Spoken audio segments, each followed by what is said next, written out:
جی guys, آج ہم پڑھیں گے ڈاؤن نیوز کا ایک پبلک اوپینین آرٹیکل ہے، ایک ایران کے جنگ کے بارے میں ہے، اسرائیل اور امریکہ کا۔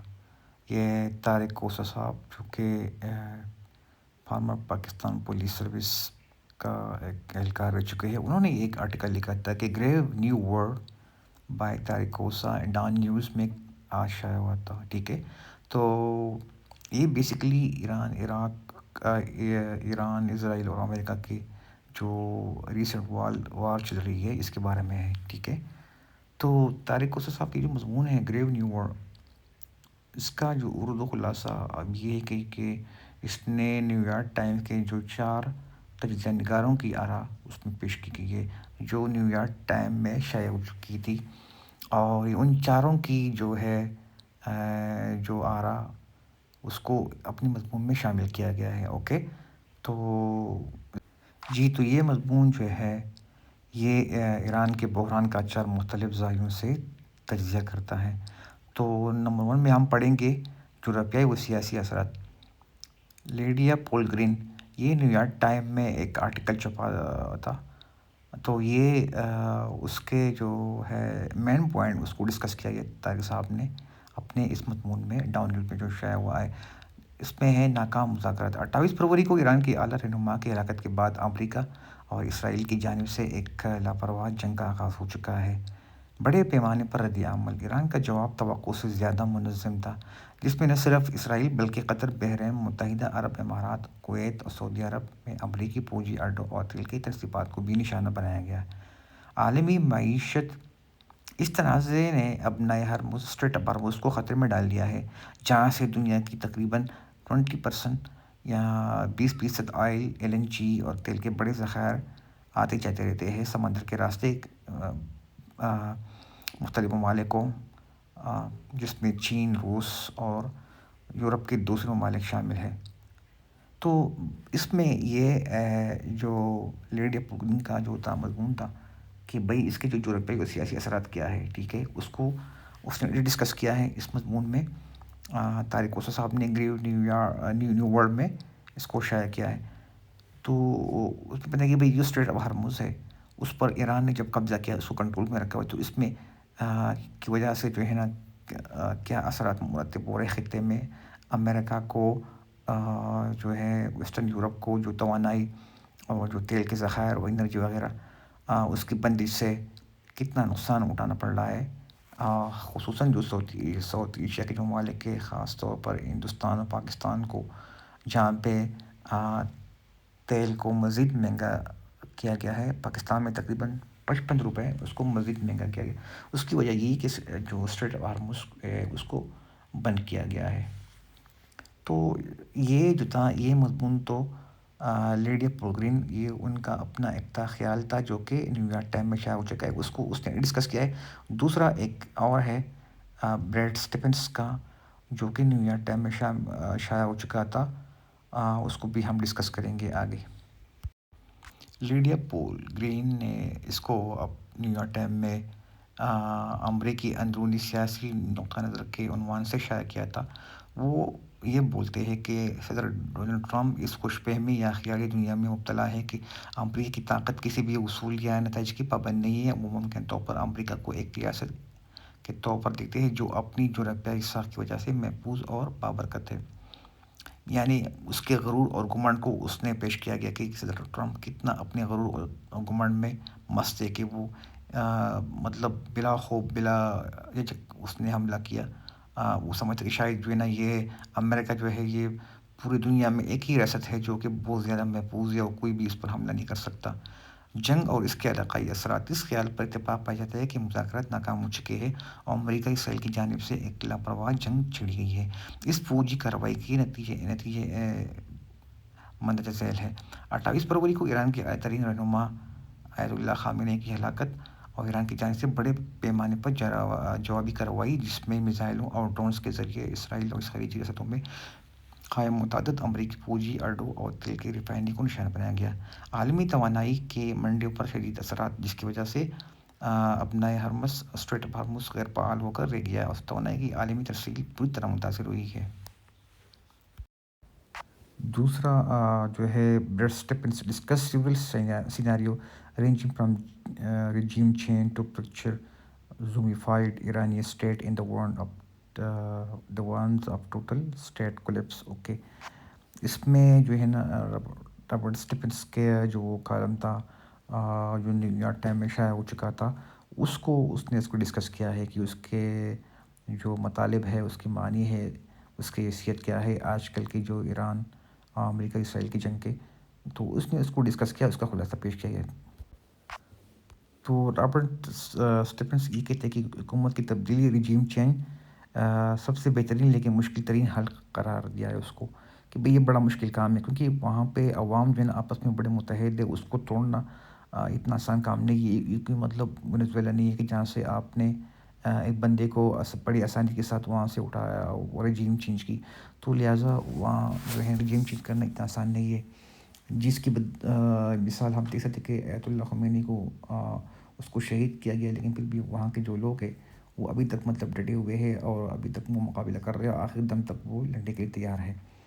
حکومت کی اصلاح ایک ایسی صورتحال جہاں موجودہ حکمران برقرار ہے لیکن امریکہ اسرائیل کی مطالبات تسلیم کر لے.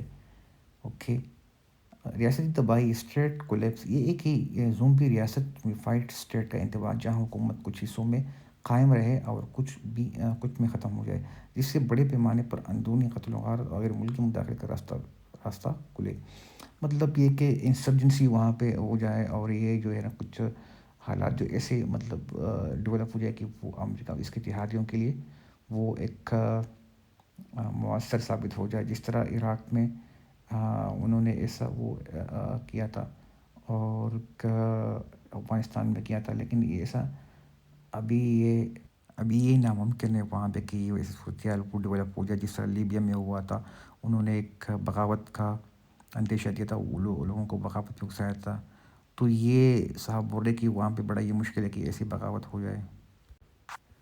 تیسرا اس نے حوالہ دیا ہے تامس فریڈمین کا. اس نے کہا ہے کہ تباہی کے بجائے سفارتکاری ہونی چاہیے، بم نہیں بلکہ سیاست ہونی چاہیے. فریڈمین کا استدلال یہ ہے کہ طاقت کے زور پر ایرانی حکومت ہے اس کو ختم کرنا پورے خطے کو تباہی اور افراتفری سے دوچار کرا سکتا ہے. نیتن یاہو کا جو کردار ہے وہ تجویز کرتے ہیں کہ اسرائیلی وزیر اعظم نیتن یاہو شاید اس بدعنوانی کے مقدمات اور 7 اکتوبر کو ناکامی کے طریقات سے بچنے کے لیے اس نے اس جنگ کو طول دے رہے ہیں، جس کی وجہ سے تاکہ وہ ان مقدمات سے بچ جائے. اس لیے اس نے ٹرمپ کو چکمہ دیا ہے تاکہ وہ اس کو اندرونی جو سیاست سے اس میں جو ہلچل مچ رہی ہے اس کے خلاف جو مقدمات مطلب اس کے خلاف جاری ہے اس سے اس کو بچا سکے اور ایران کی جنگ ہے اس کو طول دیا جا سکے. یہ چوتھا آخری جو پوائنٹ ہے جو کہ نیو یارک ٹائم میں شائع ہو چکا تھا رضا ارسلان کا، اس میں کہ post that freedom is not deliver by missiles. Okay, انہوں نے آرٹیکل لکھا تھا کلچر ان ہسٹوریکل پرسپیکٹیو کے ہیڈنگ پر. اس نے لکھا تھا، اس کا جو عنوان تھا وہ یہ تھا کہ culture in historical perspective Iran is defined not just is a state power but 3,000-year-old civilization of history, culture, language and heritage that will outlast its current conqueror. اب ہم جو ہے نا اس کے مزید جو پوائنٹس امپلیکیشن اس مضمون کا طارق وسط صاحب کا جو اس نے لکھا ہے گریو نیو ورلڈ، تو اس کا جو ہے ہم امپلیکیشن پڑھیں گے کہ اس کے جو امپلیکیشن ہے اس مضمون کا لکھنے کا جو مقاصد آبجیکٹیو ہے اس کا جو امپلیکیشن ہے خطے پر ایران اسرائیل امریکہ کا جو جنگ ہے بحران ہے خطے پر ساؤتھ ایشیا پر اور دوسرے جو ممالک ہے تیل کے وغیرہ جو ذخائر ہے اس کی جو سپلائی ہے اس پر کیا اثرات مرتب ہو سکتے ہیں. اوکے، جو اس کا پہلا امپلیکیشن ہے ہم اس کو پڑھیں گے کہ بھئی اس کے جو امپلیکیشن ہے وہ کیا ہے. اوکے، نمبر 1، بین الاقوامی قانون اور سفارتکاری کی ناکامی. مضمون کا سب سے بڑا پیغام یہ ہے کہ جب مذاکرات ناکام ہوتے ہیں اور یک طرفہ طاقت کا استعمال کیا جاتا ہے تو اس میں جو بین الاقوامی قانون کا ہے وہ شیرازہ بکھر جاتا ہے. امریکہ اسرائیل کے مشترکہ حملے نے ایک ایسا خطرناک راستہ کھول دیا ہے جہاں بغیر کسی واضح ایگزٹ پلان کے جنگ شروع کی گئی ہے.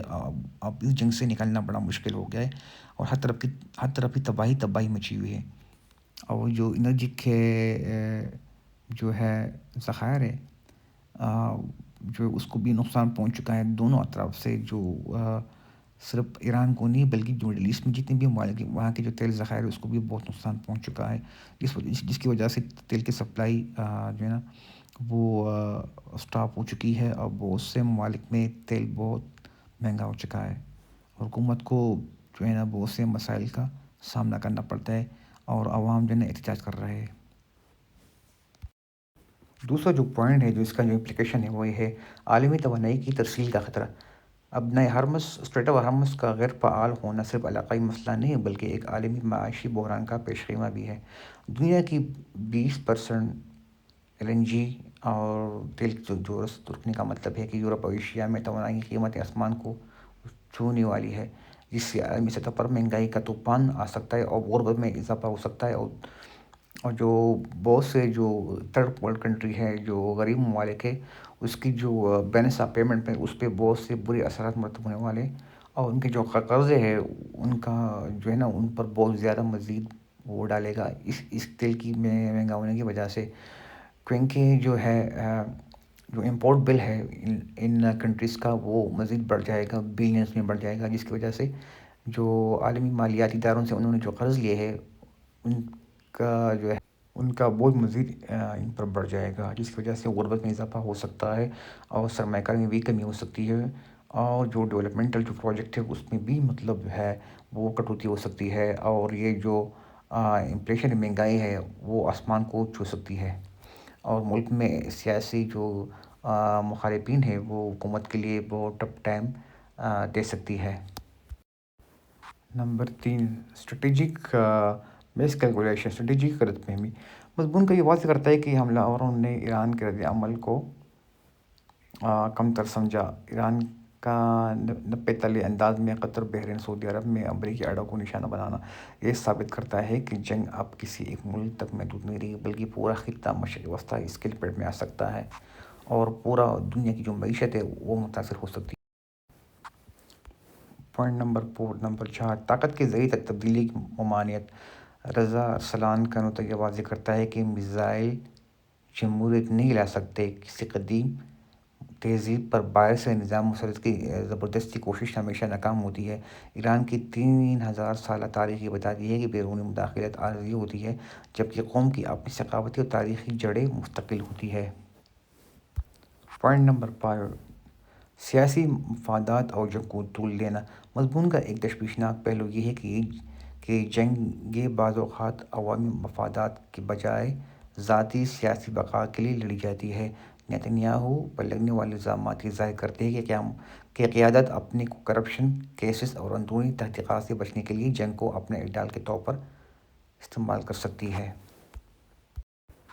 نمبر 6 پوائنٹ جو ہے اس میں لکھا ہے ریاسی تباہی کا خطرہ، دی زومبیفائڈ اسٹیٹ۔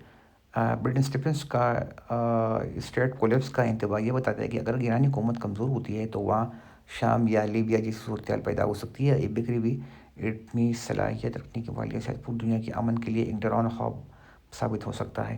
تو یہ ڈاؤن نیوز میں ایک آرٹیکل چھپا تھا جس کو طارق موسیٰ صاحب نے لکھا ہے، جو کہ آج شائع ہوا تھا، اور یہ جو صاحب ہے یہ پاکستان پولیس کا سابق اہلکار رہ چکا ہے۔ انہوں نے آرٹیکل لکھا تھا جن میں اس نے جو مختلف کالمسٹ نیو یارک ٹائمز کے اس کے مضامون کو جمع کیا تھا۔ امید ہے آپ کو یہ ویڈیو پسند آئی ہوئی، لہٰذا مزید اس قسم کی ویڈیو کو دیکھنے کے لیے آپ میری یہ یوٹیوب چینل کو سبسکرائب کریں اور بیل بٹن کو بھی دبائیں تاکہ وہ آپ کے لیے مزید جو ہے اس قسم کے ویڈیوز کو دیکھنے کا موقع ملے۔ بہت بہت شکریہ۔